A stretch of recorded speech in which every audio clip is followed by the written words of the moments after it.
Good morning, students.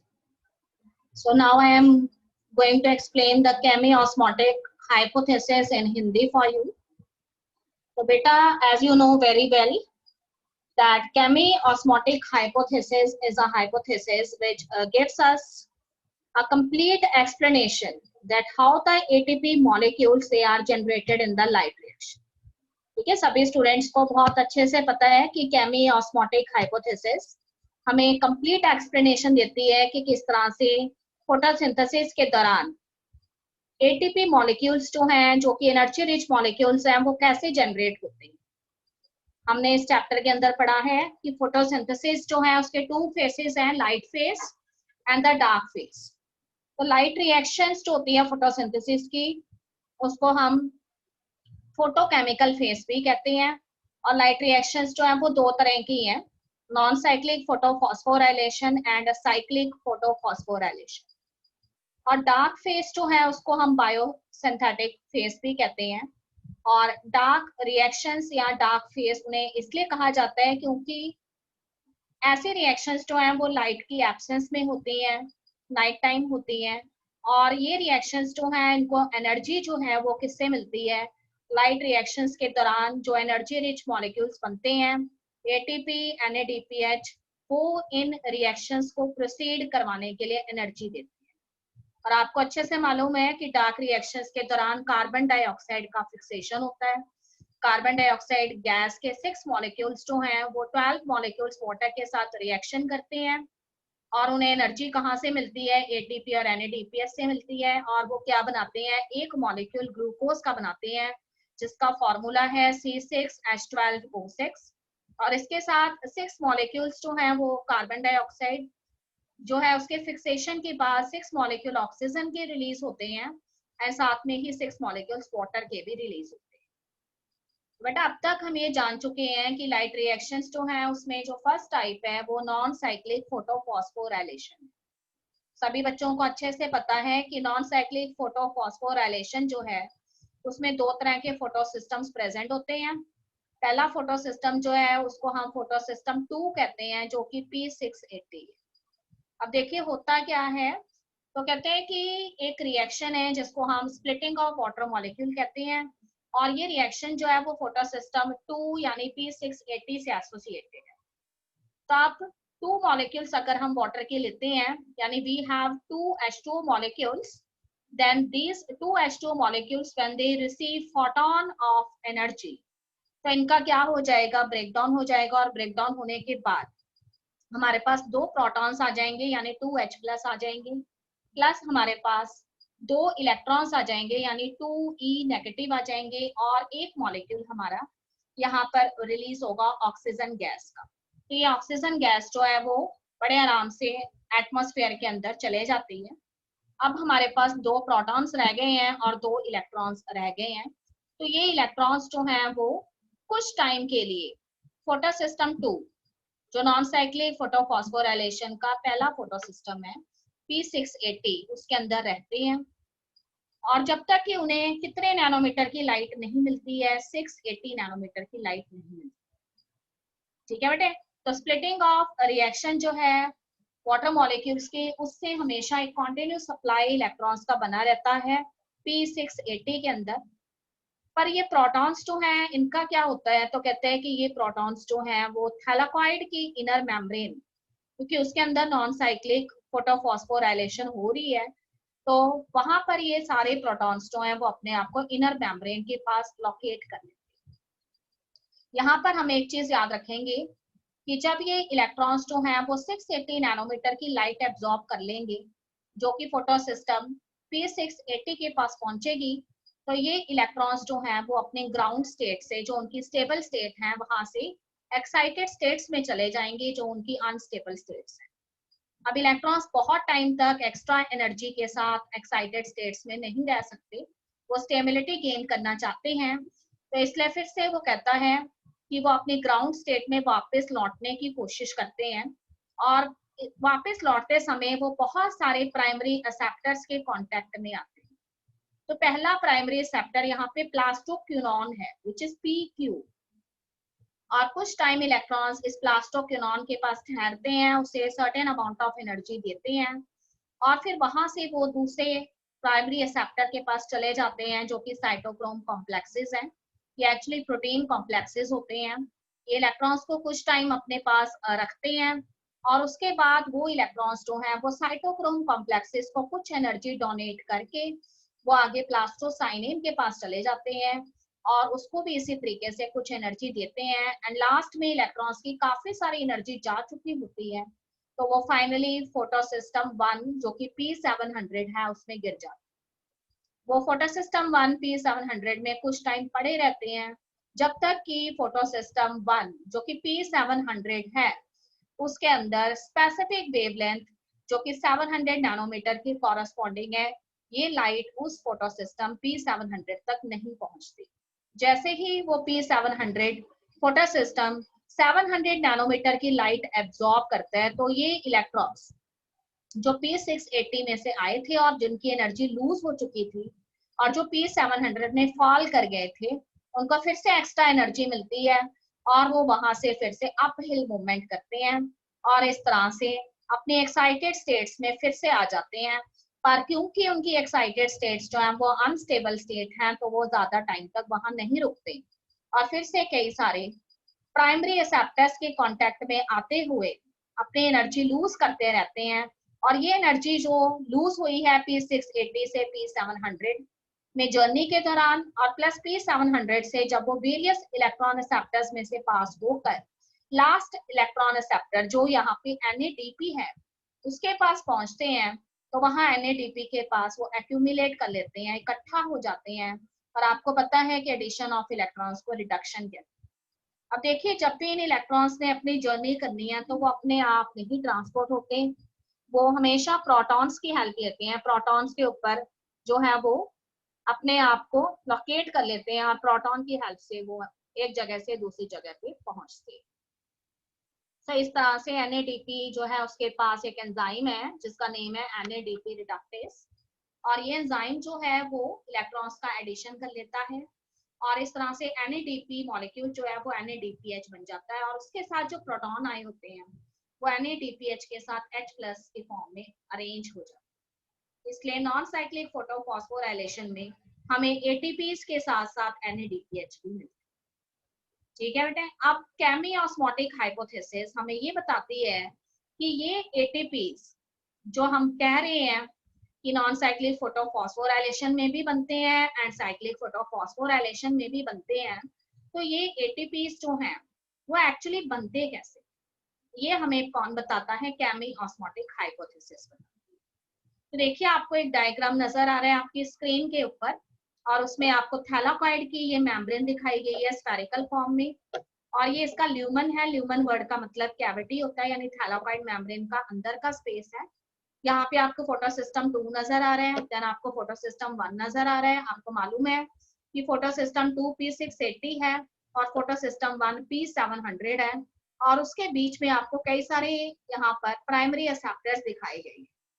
ठीक है बेटा, आपको पता है कि प्राइमरी सेप्टस में प्लास्टोक्विनोन आ जाता है, साइटोक्रोम कॉम्प्लेक्सेस आ जाते हैं, देन प्लास्टोसाइनिन्स आ जाते हैं। अब देखिए यहाँ पे वाटर मॉलिक्यूल जो है उसकी स्प्लिटिंग हुई है जब उसने सनलाइट में से लाइट रिसीव कर ली और स्प्लिटिंग के बाद यहाँ पे प्रोटॉन्स निकले हैं, इलेक्ट्रॉन्स निकले हैं और हाफ मॉलिक्यूल ऑक्सीजन का रिलीज हुआ है। अब क्या होगा, ये मॉलिक्यूल जो ऑक्सीजन का रिलीज हुआ है ये यहाँ से एटमॉस्फेयर में एस्केप कर जाएगा, जबकि ये प्रोटॉन्स जो हैं वो अपने आप को थैलाकॉइड की मेम्ब्रेन की इनर सरफेस में लोकेट कर लेंगे। देखिए यहाँ पे खूब सारे प्रोटॉन्स हमें नजर आ रहे हैं। इसी तरह से जब ये वाटर मॉलिक्यूल की रिएक्शन अगले दिन होगी, फिर उससे भी अगले दिन होगी एंड ऐसे बार बार होती रहेगी, तो अपने पास खूब सारे प्रोटॉन्स हो जाएंगे और ये सारे प्रोटॉन्स इनर मेम्ब्रेन जो है उसके आसपास आपको अपने आप को लोकेट कर लेंगे। अब क्या होगा, तो कहता है कि ये इलेक्ट्रॉन्स जो हैं जब ये फोटो सिस्टम 2 में 680 नैनोमीटर की लाइट एब्जॉर्ब करेंगे तो एक्साइटेड होके अलग अलग प्राइमरी रिसेप्टर्स के पास जाएंगे और प्राइमरी रिसेप्टर्स जो हैं उनके पास कुछ टाइम स्टे करने के बाद उन्हें सर्टेन अमाउंट ऑफ एनर्जी देंगे और वही एनर्जी लेटर ऑन ATP में convert. But what is the special thing कि ये इलेक्ट्रॉन जो है उन्हें कोई इलेक्ट्रॉन कैरियर नहीं लेके जाता है यहाँ पर, प्रोटॉन्स जो हैं उनको लेके जाते हैं। तो प्रोटॉन्स जो हैं यहाँ पे इलेक्ट्रॉन्स के कैरियर होते हैं। तो इस तरीके से यहाँ पे काफी सारे फ्री प्रोटॉन्स प्रेजेंट हैं और ये इलेक्ट्रॉन्स इन प्रोटॉन्स को हायर करेंगे और अपने अपने प्राइमरी एक्सेप्टर्स के पास पहुंचेंगे। अब आपको डायग्राम में नजर आ रहा है कि प्राइमरी एक्सेप्टर्स जो हैं इलेक्ट्रॉन्स के, ज्यादातर प्राइमरी एक्सेप्टर्स वो थैलाकॉइड मेम्ब्रेन के इनर स्पेस के अंदर यानी इनर मेम्ब्रेन में प्रेजेंट है। पर कुछ ऐसे प्राइमरी एक्सेप्टर्स हैं जो कि थैलाकॉइड मेम्ब्रेन जो है उसके आउटसाइड प्रेजेंट है, जैसे कि NADP+ है। तो इलेक्ट्रॉन्स जो हैं उनको इस प्राइमरी एक्सेप्टर के पास भी पहुंचना है, तो इसलिए वो इलेक्ट्रॉन्स जो हैं वो यहाँ से प्रोटॉन्स को हायर करते हैं और उसके जरिए जो है वो NADP+ के पास पहुंचते हैं और वो इलेक्ट्रॉन जो उन्होंने हायर किया होता है उसको थैलाकॉइड मेम्ब्रेन के बाहर छोड़ देते हैं। तो इस तरीके से एक कंसेंट्रेशन ग्रेडियंट इस्टेब्लिश हो जाता है, यानी हमारे पास काफी सारे प्रोटॉन्स जो हैं उन्होंने अपने आप को थैलाकॉइड मेम्ब्रेन के अंदर अरेंज किया हुआ है और कुछ प्रोटॉन्स जो हैं वो इलेक्ट्रॉन्स को कैरी करके लेके गए हैं और वो इलेक्ट्रॉन्स को इलेक्ट्रॉन एक्सेप्टर के पास जाके एक्यूमुलेट हो गए, पर वो प्रोटॉन्स जो हैं वहां फ्री रह गए। तो कुछ प्रोटॉन्स हमें कम कंसेंट्रेशन में बाहर नजर आते। तो देखिए प्रोटॉन्स की कंसेंट्रेशन काफी ज्यादा है थैलाकॉइड मेम्ब्रेन के अंदर, पर प्रोटॉन्स जो है उनकी कंसेंट्रेशन काफी कम होती है आउटसाइड द थैलाकॉइड मेम्ब्रेन यानी स्ट्रोमा के अंदर, क्योंकि आपको पता है कि सारी थैलाकॉइड मेम्ब्रेन्स जो हैं वो किसके अंदर प्रेजेंट हैं, एक फ्लूइड लाइक सब्सटेंस में प्रेजेंट है जिसको हम स्ट्रोमा कहते हैं और ये स्ट्रोमा जो है वो ग्राउंड सब्सटेंस है क्लोरोप्लास्ट का। तो यहाँ पे देखिए इस डायग्राम के अंदर आपको काफी सारे प्रोटॉन्स जो हैं वो आपको इनर सरफेस जो है थैलाकॉइड मेम्ब्रेन की वहां नजर आ रहे हैं और बहुत थोड़े से प्रोटॉन आपको बाहर नजर आ रहे हैं। तो एक प्रोटॉन ग्रेडियंट बन जाता है। तो आप देखिए यहाँ पे कंसेंट्रेशन प्रोटॉन्स की ज्यादा है और बाहर कम है, तो इसलिए ये प्रोटॉन्स जो हैं वो बाहर वाली जो प्रोटॉन्स की कंसेंट्रेशन है उसको बराबर करना चाहते हैं। तो इसलिए वो क्या करते हैं, वो थैलाकॉइड मेम्ब्रेन जो है उसको क्रॉस करना चाहते हैं, पर ये उनको क्रॉस करना जो है थैलाकॉइड मेम्ब्रेन को उनके लिए पॉसिबल नहीं है, क्योंकि थैलाकॉइड मेम्ब्रेन जो है वो बाकी सेल मेम्ब्रेन्स की तरह सेमी परमीएबल है और आयोनिक सब्सटेंस को बिल्कुल लाइक नहीं करती, तो उनको अलाउ नहीं करती है। और आपको पता है कि इस तरह के आयंस जो हैं सेल मेम्ब्रेन से कैसे बाहर जाते हैं, तो by the process of facilitated diffusion वो बाहर जा सकते हैं। तो देखिए यहाँ पर थैलाकॉइड की मेम्ब्रेन जो है उसके बीच में इम्बेडेड होते हैं खास तरह के पार्टिकल्स जो एक्चुअली एटीपी सिंथेस एंजाइम के कंपोनेंट्स होते हैं। आपको बताया था कि कुछ प्रोटीन्स जो हैं वो कैरियर प्रोटीन्स की तरह एक्ट करते हैं, तो यहाँ पे वो प्रोटीन्स जो हैं वो एटीपी सिंथेस एंजाइम है, क्योंकि एंजाइम्स प्रोटीन्स होते हैं। तो ये एटीपी सिंथेस एंजाइम जो है उसके यहाँ पे क्या है, दो कंपोनेंट, ठीक है बेटा। तो ये दो कंपोनेंट्स जो हैं एटीपी सिंथेस एंजाइम की, उसमें से जो बड़ा कंपोनेंट है वो थैलाकॉइड मेम्ब्रेन जो है उसके अंदर ही बैठेड है और इसको CF0 चैनल बोला गया है। और जो छोटा कंपोनेंट है वो थैलाकॉइड मेम्ब्रेन से बाहर और यानी उसका फेस स्ट्रोमा की तरफ है, तो इसको CF1 चैनल बोला गया है। अब ये खूब सारे प्रोटॉन्स जो हैं वो इस एटीपी सिंथेस एंजाइम के कांटेक्ट में आते हैं और उसके बाद एटीपी सिंथेस एंजाइम जो है वो एग्री कर जाता है इन प्रोटॉन्स को फैसिलिटेटेड डिफ्यूजन के जरिए बाहर ले जाने के लिए, पर एक एक प्रोटॉन को लेके जाता है और इस एग्रीमेंट में वो ये कहता है कि वो प्रोटॉन उसको सर्टेन अमाउंट ऑफ एनर्जी देगा। तो जैसे ही प्रोटॉन H+ आयन इस CF0 पार्टिकल में जो कंपोनेंट है एटीपी सिंथेस एंजाइम का उसमें एंटर करते हैं, उसको सर्टेन अमाउंट ऑफ एनर्जी देते हैं, तो उससे एटीपी सिंथेस एंजाइम एक्टिवेट हो जाता है और उसका F1 जो पाथ है CF1 जिसको कहते हैं वो H+ आयन को बाहर भेज देता है और ये एनर्जी जो उसने रिसीव की होती है उसको वो एटीपी मॉलिक्यूल जो है उससे एटीपी मॉलिक्यूल तैयार कर लेता है, क्योंकि एंजाइम का नाम एटीपी सिंथेस है, इसका मतलब वो एटीपी की सिंथेसिस करेगा। तो इसी तरीके से नेक्स्ट प्रोटॉन फिर CF0 पार्टिकल में एंटर होता है, उसको एनर्जी देता है और CF1 के जरिए बाहर चले जाता है और उस एनर्जी से अगला एटीपी बन जाता है। और ऐसे करके प्रोटॉन तब तक बाहर जाते रहते हैं जब तक थैलाकॉइड की इनर मेम्ब्रेन में प्रेजेंट प्रोटॉन का कंसेंट्रेशन थैलाकॉइड की आउटरमोस्ट मेम्ब्रेन यानी स्ट्रोमा में प्रेजेंट प्रोटॉन के कंसेंट्रेशन के बराबर नहीं हो जाता और इस दौरान खूब सारे एटीपीज बन जाते हैं। तो ये प्रोसेस जो है वो साइक्लिक और नॉन साइक्लिक फोटोफॉस्फोराइलेशन दोनों के अंदर होता है और इस तरीके से एटीपीज जो है वो जनरेट।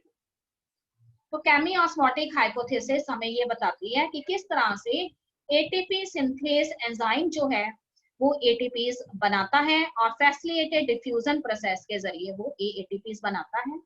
अब देखिए लाइट रिएक्शन चाहे वो नॉन साइक्लिक है चाहे वो साइक्लिक फोटोफॉस्फोराइलेशन है, दोनों के दौरान एनर्जी रिच मॉलिक्यूल बन गए हैं एटीपी और एनएडीपीएच। और ये एटीपी और एनएडीपीएच जो है ये फिर फोटोसिंथेसिस की जो डार्क रिएक्शन है उसमें इस्तेमाल होंगे और उसके बाद कार्बन डाइऑक्साइड का फिक्सेशन होगा और रिएक्शन आपको पता है कि 6 मॉलिक्यूल कार्बन डाइऑक्साइड के 12 मॉलिक्यूल्स वाटर के साथ रिएक्शन करेंगे और 1 मॉलिक्यूल बनाएंगे ग्लूकोज का जिसका फॉर्मूला है C6H12O6 और इस प्रोसेस के दौरान बाय प्रोडक्ट की फॉर्म में 6 मॉलिक्यूल ऑक्सीजन के और 6 मॉलिक्यूल वाटर के रिलीज। इस तरह से केमी ऑस्मोटिक हाइपोथेसिस को हाइपोथेसिस इसलिए बोला गया है क्योंकि अभी भी ये एक कुछ एक्सेप्शंस के ऊपर बेस्ड है, इसके कोई सॉलिड एविडेंस नहीं है। इवन आपको अभी भी वेलकम किया जाता है कि कोई भी पर्सन जो है इस हाइपोथेसिस को चैलेंज कर सकता है और अभी तक ये हाइपोथेसिस जो है वो थ्योरी नहीं बनी है क्योंकि इसके वैलिड प्रूफ नहीं है। ये कुछ एक्सेप्शंस पे कुछ इमेजिनेशंस पे बेस्ड है, पर फिर भी ये थ्योरी हमें काफी कुछ बताती है कि किस तरह से energy rich molecules ATPs like reactions के दौरान जनरेट होते हैं। तो इसके लिए जो साइंटिस्ट थे जिन्होंने ये हाइपोथेसिस दी थी उनको नोबेल प्राइज दिया गया था। So this chemiosmotic hypothesis plays a significant role and it gave a complete explanation about the generation of ATPs. तो यहाँ पे बेटे मैंने सारा कुछ इस केमी ऑस्मोटिक हाइपोथेसिस के बारे में आपको लिख दिया है और ये कलरफुल डायग्राम्स आपको स्लाइड्स की फॉर्म में मिल चुके हैं। तो सभी स्टूडेंट इसको अच्छे से रीड कर लेंगे और इन डायग्राम्स को अच्छे से समझेंगे। इसी के साथ हमारा चैप्टर फोटोसिंथेसिस भी कंप्लीट हो गया है और कल हम इसी से रिलेटेड अगला चैप्टर पढ़ेंगे जिसका फोटोसिंथेसिस से काफी रिलेशन है और वो हमारा चैप्टर है cellular respiration. So that's all in today's lecture student, have a nice